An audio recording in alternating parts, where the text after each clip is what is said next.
Chief Squad. Yes, it feels so good. It feels so good to get a victory. Of course, it wasn't pretty, but any win is a win. We need a dub, and that's exactly what we got tonight.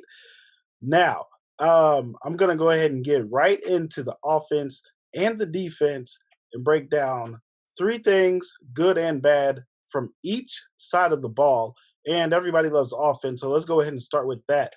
Tyreek Hill, he's just a difference maker. Tyreek, we got the ball to him early and often. Uh, I just want to go ahead and say, first of all, he knows how to get yards after catch.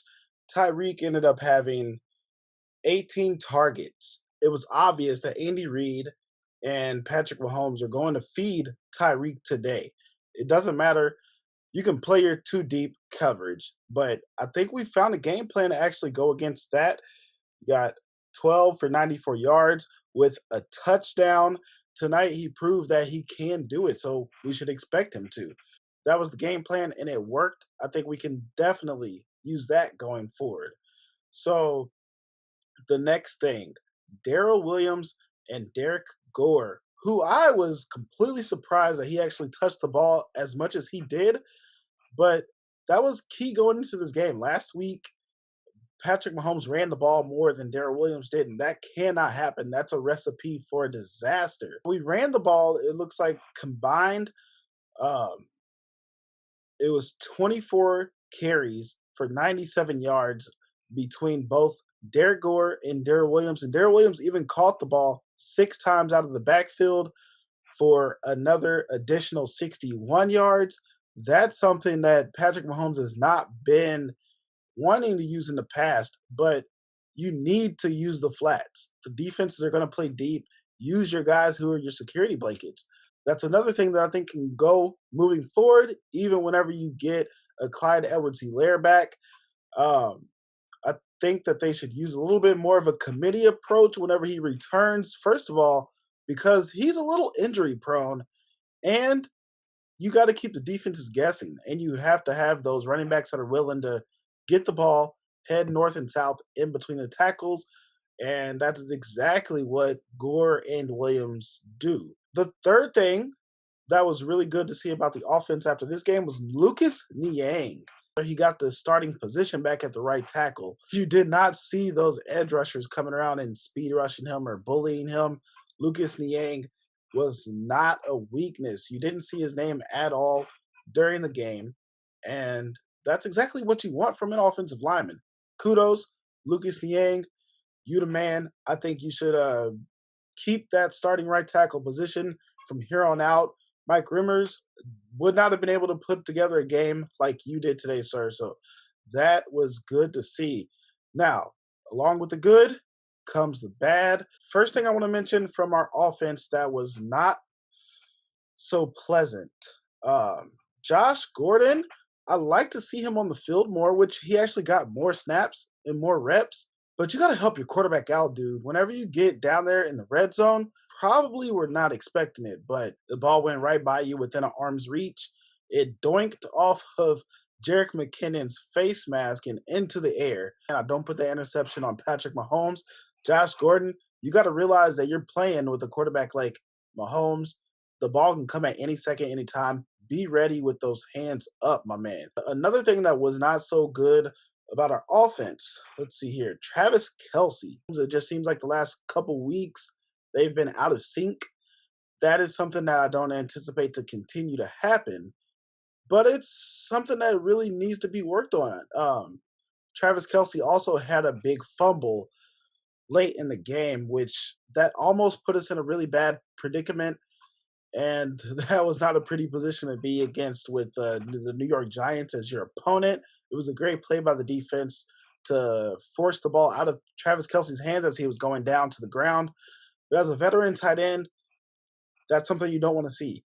We got to have Travis Kelce locked in, and maybe he's still dinged up. I surely hope not. He's been kind of slow to get up on a lot of plays. He's not quite as in and out of his routes as he usually is. But I think Travis Kelce's going to get it going. It was just a little bit of something to be concerned about to see from your all-pro veteran tight end. And the third thing, the turnover bug. That's so obvious. Let me go ahead and go through this list really quick. We had the interception on the first drive, so the ball gets hit, goes in the air, and it's intercepted in the red zone. You have the Kelsey fumble, which we mentioned, and then you also have the loft that Mahomes had almost intercepted by the linebacker. He was trying to throw it right over the linebacker, which was not smart because there were three people around your intended receiver. Patrick Mahomes strip sacked. We were down 17-14, I believe. That was uh, if there were another team on the other side of the ball, we probably would have regretted that even more than we did. That's got to change sooner or later. I'd hope we don't continue this record-setting pace of turnovers, uh, because once you get to the playoffs, you're going to lose. Let's get to the defensive side of the ball. The good things that I noticed, there were three good things that I'm going to point out here. The defense, Willie Gay, who made a key momentum-saving interception on Daniel Jones. Man, you helped save the day today.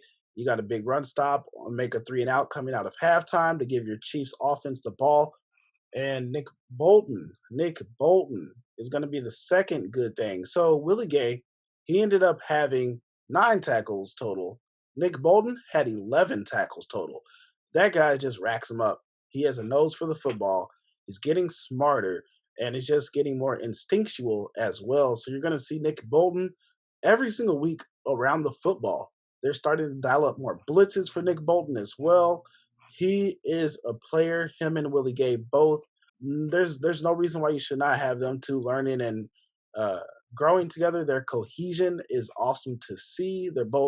They fuel each other. So that is something Willie Gay, Nick Bolton, two good things. And the third good thing I want to say about the defense is the defensive line. We actually probably played the best half that I think we've played probably in the whole season. There were a lot of pressures. Also, on top of that, you had Frank Clark, Chris Jones. They closed the game whenever you really needed those guys to close the game out for you because the defensive line has been atrocious the whole season. But tonight, although it was the Giants, they came to play. And that's something we had not been getting. Let's keep going and progressing in that direction there. And they even had 5 quarterback hits, which has not been happening either. So good job to the defensive line. And moving on to 3 bad things that were noticed from tonight's Monday Night Football game on the defensive side of the ball. Daniel Sorensen. First of all, you let the big, huge play go, and it was a pass interference, and then the ball went through your hands, and the receiver still caught the ball. And then you let a touchdown go later on Evan Ingram. That play was indicative of the full season because Willie Gay is sitting there with his hands in the air. Like, dude. And we've seen that from Tyrann Mathieu also whenever you look at Daniel Sorensen plays earlier in the season. That is something that we cannot continue to allow happen because he seems to be on the receiving end of that all the time. And then if you look at exactly what happened on that play, Louis Riddick even pointed out that it was a low IQ play. He should have had outside leverage, and he just got beat off the line of scrimmage by a tight end.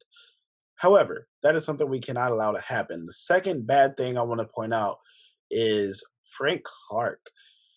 Frank Clark, of course, yes, he made some good plays at the end. He was getting some pressure. But I want to go ahead and say his first half was a complete dud. And then the second half, I noticed in the fourth quarter, he got held when he was actually getting pursuit on Daniel Jones. But of course, like he has all season, didn't make any effort to fight through it or any extra effort to really get to the quarterback after he was held. So the referee didn't even notice it.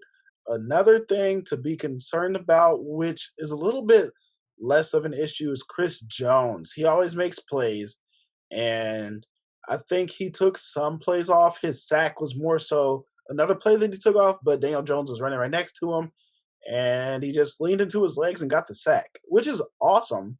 But at the same time, you're going to look at the negative plays. He had 2 penalties that led to a touchdown. There was a defensive holding and an offsides that Chris Jones was the culprit of. So that's something that Chris Jones, as your defensive leader, cannot be doing. So that was the third thing I want to point out that was a little bit concerning about the defensive side of the ball. Now, I will mention there were some good things. Overall, the Chiefs came away with the victory. It doesn't matter how that happens, we got the win. Against the New York Giants, yes, but now the Chiefs are 4-4. We can look at some of the things the offense and the defense did. They're trending in the right way. So with that being said, I do think that your Chiefs Kingdom, are in good hands going forward. The coaching is getting better, it seems like. We're finding ways to get around what defenses have been doing to our offense. Andy Reid's calling things a little bit better. Something I do think we need to just be wary of is to not have so many penalties. The referees were on one tonight. They were calling everything. But when you have two teams that are not at the top of the league right now, you're going to expect that. There's penalties that are going to happen. Frank Clark is getting healthier as the season goes on. So that is something that we just need to keep leaning into. 4-4, you have a tough schedule coming up, but all the teams are beatable that you're going to play. Everybody just be optimistic because there are many reasons when you look at tonight's game in front of the country to have your heads high. Chiefs, let's go. We'll talk to you soon. Peace.